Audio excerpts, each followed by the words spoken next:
Mirasee.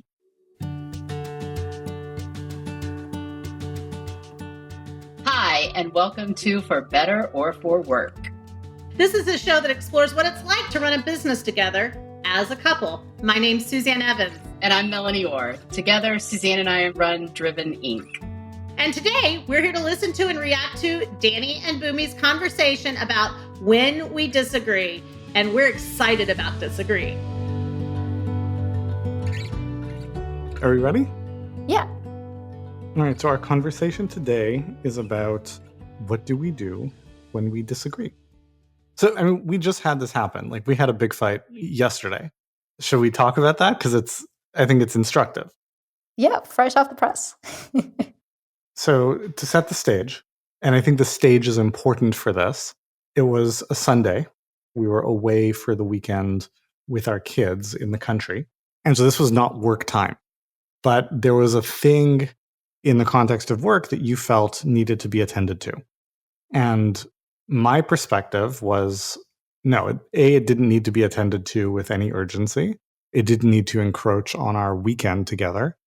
And it was not your job. It was somebody else's job that you were kind of stepping into. And your perspective was, well, it's not happening as fast as you want it to happen. You don't feel confident that it's getting done. You felt there was a time sensitivity. We disagreed about that, but that's fine. And so you wanted to step in and do it. And I felt strongly that you should not, because it's somebody else's job. It's not just that I was disagreeing as your husband who doesn't like that his wife is working on the weekend when she's away with the family. But I was also disagreeing as your boss who's like, you're taking away the consequences from someone whose job it actually is. You're compromising the organization's ability to get better. And your perspective was... Should I just share my perspective? You can share your perspective, because my read on your perspective might be less charitable than your actual perspective. So yes, I agree that it was a Sunday and it was a weekend and we were away. And this was a thing that was bothering me. It was on my mind for, I don't know, I want to say 2 weeks. And so I don't know if you resonate with this, sweetie, but I think you might. It's like if you have something on your mind, it's just going to keep coming up for you unless you just deal with it. And once I dealt with it, I was able to be present and focused with the family and enjoy our time together. So I wanted to take 3 minutes to deal with it because it would just help me be more present and focused when we were together. So that's what I wanted to do. And one of our values at Mirasee is nothing is somebody else's problem. So what that means in practice is that if you see something that is not working the way it should, it behooves upon you to either fix it or get someone else to fix it. So I didn't do the actual task, which I agree is not my responsibility. The actual task would have taken me an hour or so. But I did sort of the first little bit, and then I let the person know, and so they can take it from there. So, so my perspective is I'm just going to take 3 minutes to make a phone call and send out a quick email, and then it's done. And so I don't have to think about it. And the person who's in charge of this would appreciate just that I took care of that little bit, because I know that they're also super busy. So yeah, this is like sort of a work and a personal disagreement, right? Well, that's the thing. From my perspective, it wasn't. As your husband, I found it mildly annoying that you wanted to take care of this on the weekend. I didn't really care. I work on the weekend sometimes. You want to work on the weekend. Like, I don't care. Yeah, it hasn't been a thing for us. I mean, I prefer not to work on weekends, but there are times when I do, and there are times when you do. And then, that's just how it is. And we cover for each other with the kids and our other social obligation stuff, which works really well because, we understand each other's context. So there's no like resentment or anything like that in terms of like, I can't believe you had to work the weekend and you always do this. And there's none of that. Probably because we work together and we understand each other's context. So that's all good. But it sounds to me like you were disagreeing with me on a more professional level in the sense that I'm the CEO and need to be working on building systems and making sure things get done versus actually doing that myself. Yes. As the CEO of the company, and from a purely professional perspective, I felt like it was a bad move for you to get your fingers into this. But where this turned into a big fight was that the way the discussion played out, it played out like a personal disagreement. Right? I think this really well illustrates where things that could be very clear and straightforward as a personal disagreement and things that could be very clear and simple as a professional disagreement, when the lines get blurred and it's like a bit of this and a bit of that, they get really messy.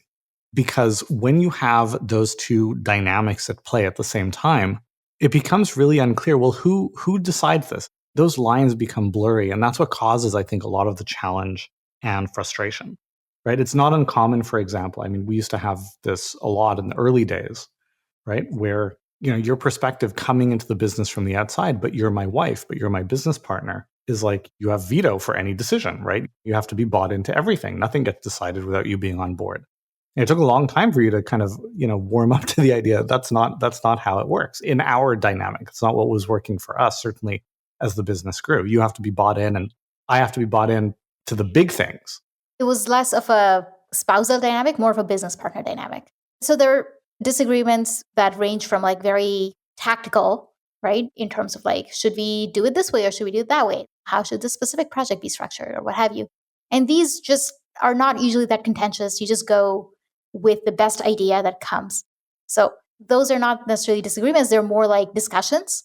But there's sometimes disagreements, and they used to be disagreements. I mean, this has been a point of contention, I think, between us, especially when one of us wades into an area that is not their expertise and feels entitled to be brought up to speed, have it all explained, have an equal vote at the table, even though they don't know what they're talking about.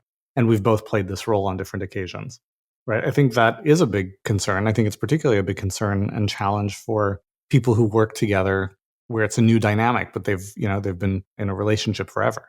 Yeah, that's a good point. So I think it's just being self-aware of what are those roles. And again, goes back to the conversation we had earlier about having very clearly defined roles in terms of who's going to be responsible for what, and having sort of the self-awareness to be like, thanks for your opinion, and I get where you're coming from.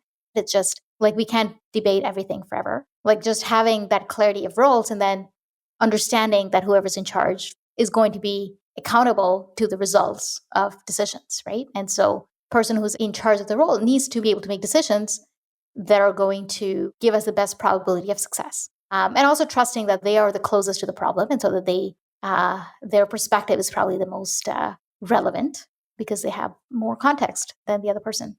As business partners, like one of the things that we've disagreed upon, and we continue to figure this out and get more and more aligned on, is related to sort of like, Danny, you want to like growing aggressively, taking on interesting projects, interesting challenges is something that excites you, and you see opportunities and then you want to go after them.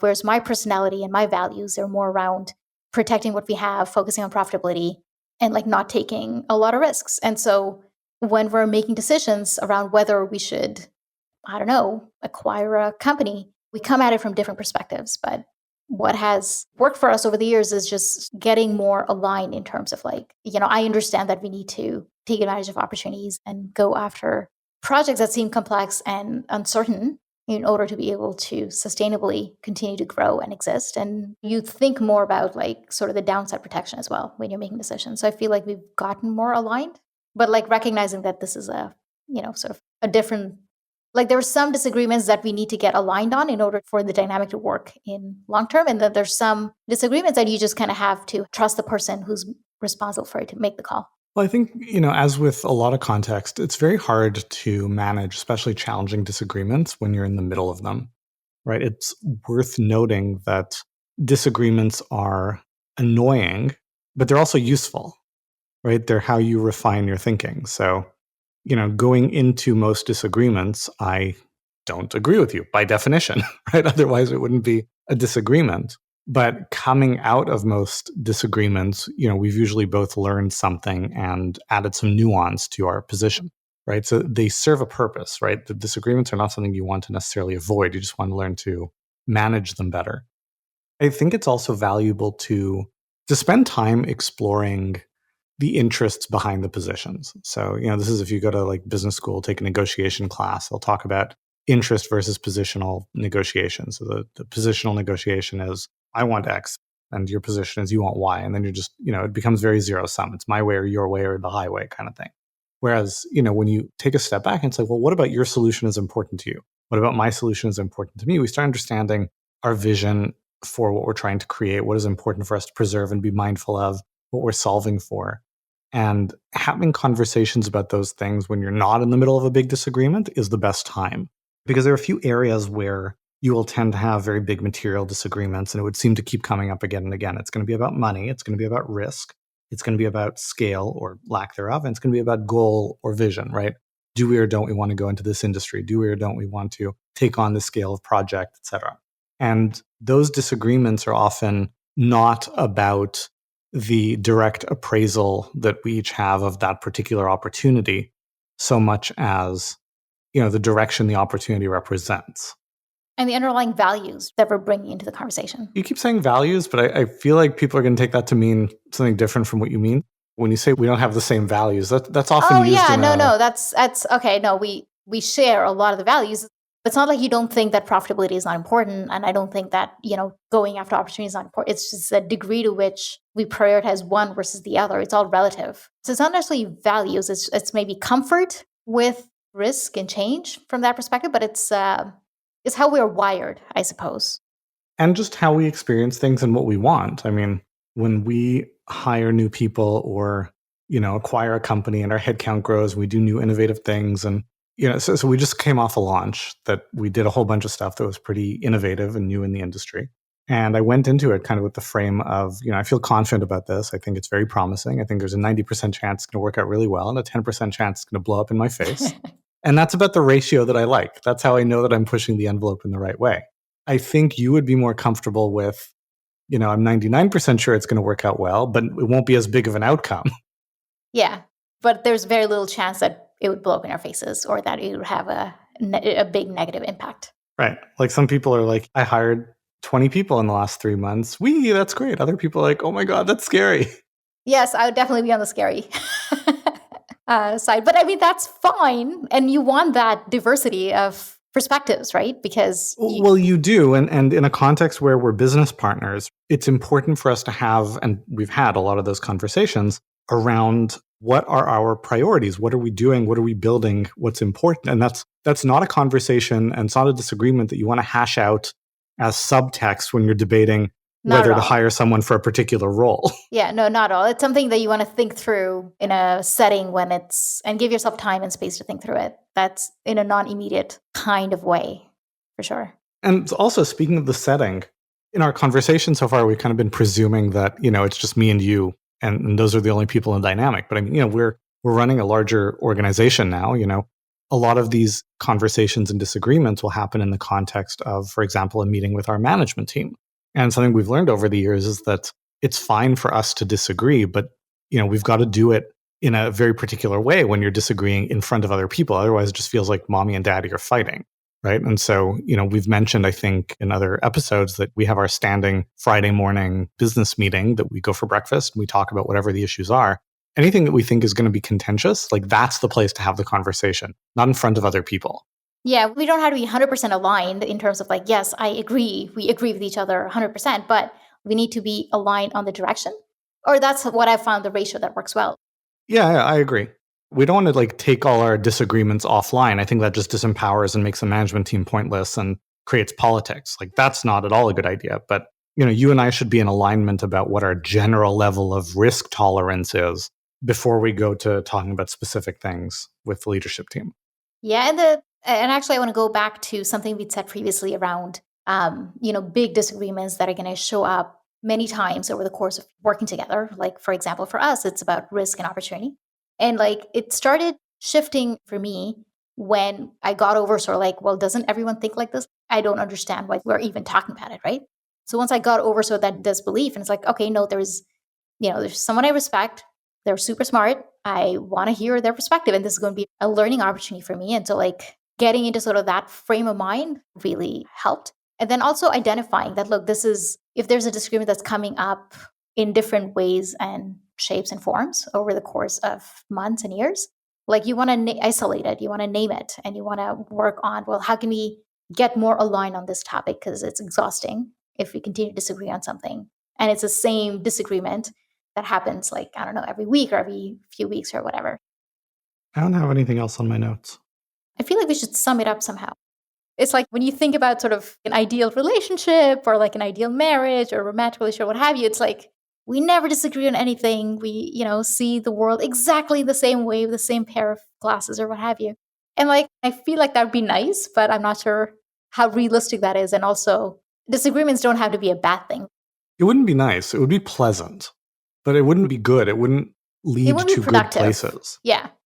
I mean, it's a work in progress, but if we're coming from a perspective I have to be right And it says something about me if I'm wrong. Like, I think that makes it harder to kind of be open-minded and have good conversations. And yeah, I don't think we are on the same, but like a good conversation for me, it's interesting if someone is kind of like bringing up different perspectives, and I'm surprised by it, and I'm learning new things. And so, yeah, I guess I'm glad we don't see things exactly the same way.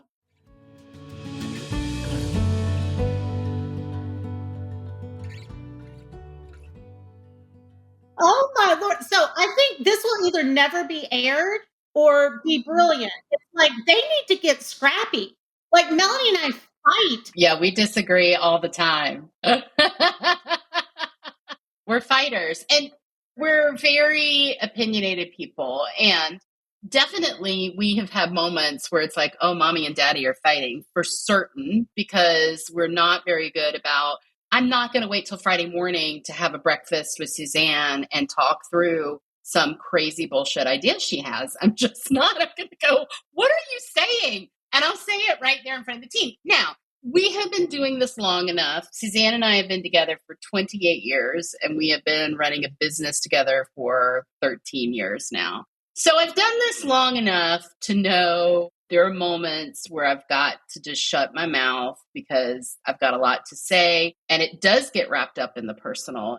Bhoomi ended it by saying, when I take out the me being wrong, no, sometimes you're wrong. Sometimes Melonie is dead. If I can remove that this is personal, it's personal. You're wrong. You don't have the right perspective. You don't know what we're doing here, and vice versa. Sometimes I'm just wrong, and I can't tell you how much money I have literally had to lose over me being wrong, and I should have listened to her. So this whole concept of and then you don't take it, everything's personal. It's all personal.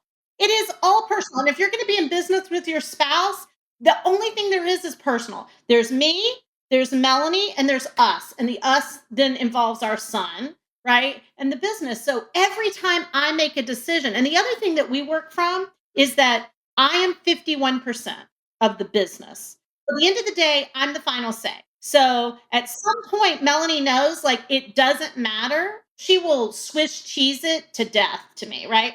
And what we say is she's the hell no to my hell yeah. She averts risk. And I love having her, or I would probably just be a spinning Jenny, making risky decisions all the time. But at some point, she knows it doesn't matter because 51% has stepped in and I'm out.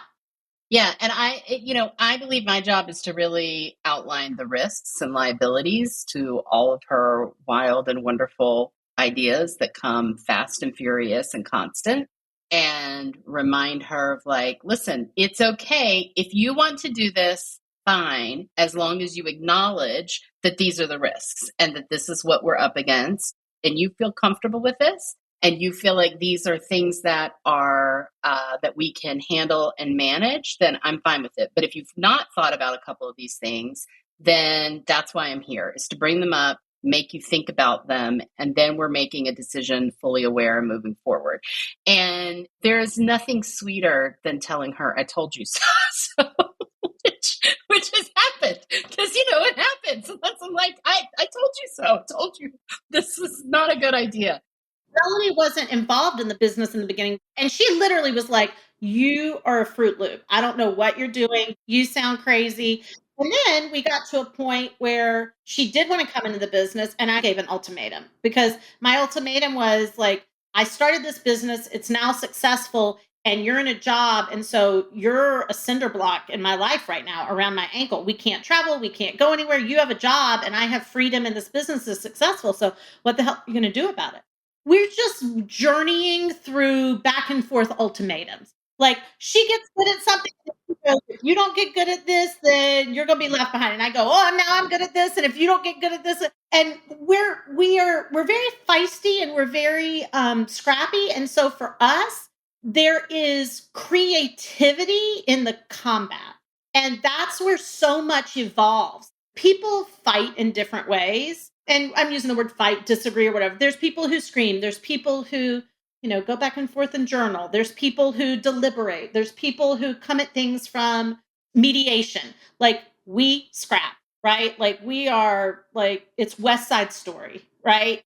It's just who we are. And in that is all of these, like these ideas come forth. And a lot of times it's the way that I end up hearing truths. And in a way, it's sometimes how she ends up hearing opportunity. Is that a way to say it, Melonie? Yeah, I think people are scared to argue and scared to go just say what they feel instinctively. Like, no, no, no, no, no, I don't like this. My gut is telling me no. And they try to rationalize it and put on some, Harvard Business School hat and go, let's walk through whatever 5-point thing you're supposed to do. And I think that sometimes you just have to go with your gut and blurt it out and then work through it and be willing to stand beside it and be willing to work through it and know what's happening.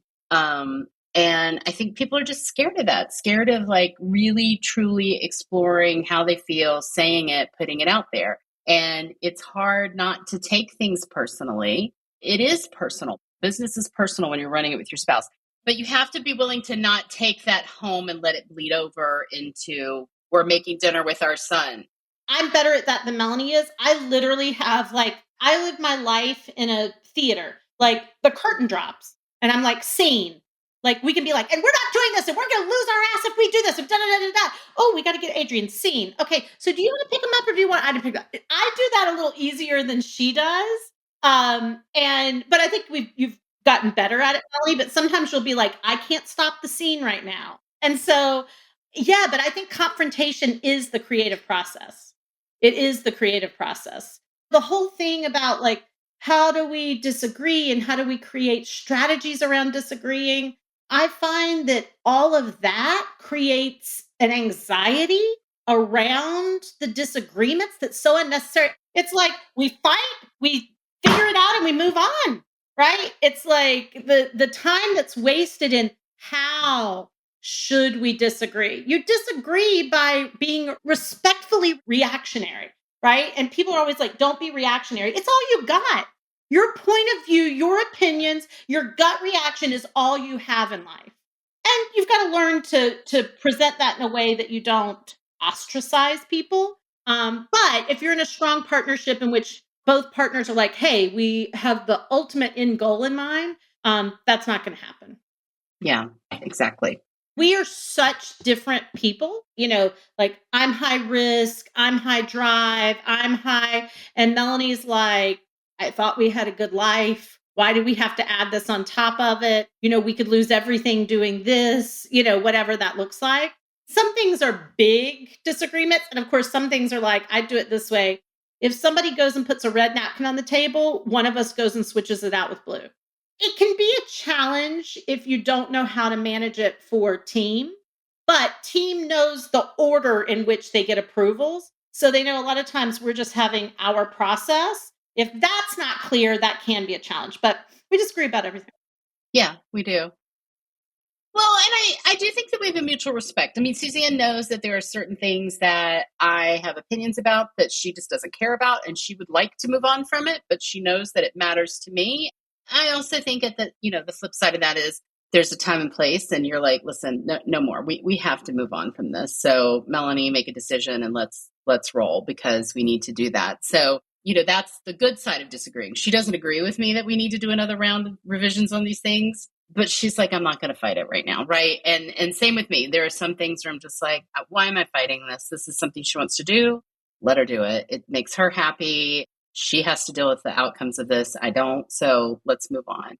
I think what Danny was saying about understanding people's interest in the negotiation, I do think that is where partnerships and being aligned and like family values and how that can seep into things. That seeps into what you're planning in the company and how it affects your schedule and what your vision is of your life and what's important to you as a family has to translate into the business and how you're structuring it and the decisions you make. Because the way we made decisions 7 years ago is a lot different than the way we make decisions now because we have a child. And so, there is a whole other dynamic that we have to take into account into our decision-making process. And, when we're arguing, it's about preserving the integrity of what we think our vision is for the family, right? And sometimes we have to go, wait a minute, but I thought I didn't think we wanted to do this. And then the other's like, oh, well, yes, but, we have to explain things. And that is where, the team doesn't need to hear